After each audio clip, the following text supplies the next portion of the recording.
வணக்கம் நண்பர்களே, முக்கிய செய்திகளை இந்த பதிவில் பார்க்க போகிறோம். அண்ணாமலை நேஷனல் மீடியாவுடைய கான்க்ளேவ் சம்மிட்டில் அண்ணாமலை கிட்ட ஒரு கேள்வி கேட்கப்பட்டிருக்கு. ரஷ்யா உக்ரைன் இடையேயான போர் நடக்குதுல்ல, இந்த போரை பற்றி நீங்கள் என்ன நினைக்கிறீங்க, இந்த போரிலிருந்து நீங்கள் என்ன கற்றுக்கிட்டீங்க அப்படின்னு அண்ணாமலை கிட்ட கேள்வி கேட்கப்பட்டிருக்கு. அந்த கேள்விக்கு அண்ணாமலை ஒரு பதில் கொடுத்துருக்காரு. இந்திய அளவில் அண்ணாமலைக்கு பாராட்டுகள் குவிந்து வருது. இப்படிப்பட்ட பதில, இந்த கேள்விக்கு இப்படி ஒரு ஆன்சரை யாரும் எதிர்பார்க்கல. வெல்டன் அண்ணாமலை அப்படின்னு எல்லாம் பாராட்டி தள்ளுறாங்க. அப்படி அண்ணாமலை என்ன பதில் கொடுத்துருக்காரு தெரியுமா? என்ன சொல்லியிருக்காருன்னா, என்னுடைய சம்பளம், என்னுடைய வீடு, காரு, என்னுடைய தொழில், எனது தென்னந்தோப்பு, எனது உறவுகள், என் கால்நடைகள் போன்றவை என் நாடு பாதுகாப்பாக இருக்கும் வரை மட்டுமே எனக்கு சொந்தமானது, பாதுகாப்பானது.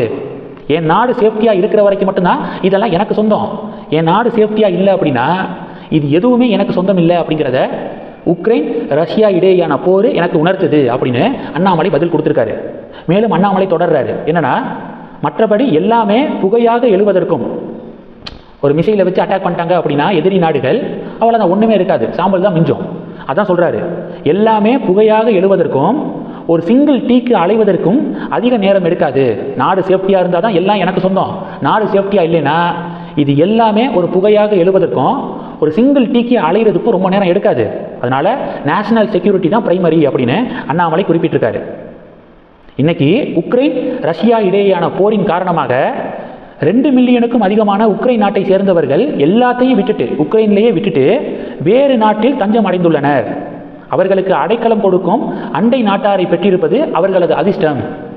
ஒரு போர் நடக்குது, எல்லா ப்ராப்பர்ட்டியையும் ஊர்லேயே விட்டுட்டு பக்கத்து நாடுக்கு அடைக்கலம் தேடி போயிட்டாங்க 20 லட்சத்துக்கும் அதிகமான உக்ரைன் நாட்டை சேர்ந்தவர்கள்.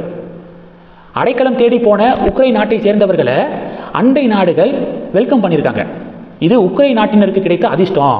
ஆனால் நமக்கு அப்படி கிடையாது. ஒருவேளை நமக்கு இது மாதிரியான ஒரு சூழல் வந்துச்சுன்னா நாம் எங்கே போக முடியும்? யோசிச்சு பாருங்க. வெஸ்ட் பக்கம் போனீங்கன்னா அங்கே பாகிஸ்தான் இருக்கு, அங்கே போக முடியுமா? சரி, வெஸ்ட் வேண்டாம், ஈஸ்ட் அப்படின்னா பங்களாதேஷ், அங்கே போக முடியுமா? முடியாது. சவுத் பக்கம் போனீங்கன்னா இந்திய பெருங்கடல், நார்த்து பக்கம் சீனா. அப்போது ஒரு பிரச்சனை நம்ம நாட்டுக்கு ஏற்படுதுன்னா அண்டை நாடுகள், எந்த அண்டை நாடுகள்கிட்டையும் அடைக்கலம் தேடி நம்ம போக முடியாது, நம்மளை அவங்க சேர்த்துக்கவும் மாட்டாங்க. அதனால மலிவான அரசியல், இலவசங்கள் ஆகியவற்றை விட வலுவான தேசத்திற்கு முன்னுரிமை கொடுங்க, அரசுக்கு துணை நில்லுங்கள், என் தேசம் என் பாதுகாப்பு அப்படின்னு அண்ணாமலை பேசியிருக்காரு. அப்போ கேள்வி என்ன? உக்ரைன் ரஷ்யாவுடைய போரில் இருந்து நீங்கள் கற்றுக்கிறது என்ன அப்படின்னு கேட்ட கேள்விக்கு நேஷனல் செக்யூரிட்டி சம்மந்தமாக அண்ணாமலை எவ்வளவு அழகான பாடம் எடுத்திருக்காரு பார்த்தீங்களா? இதனால தான் அண்ணாமலையை எல்லாரும் கொண்டாடுறாங்க.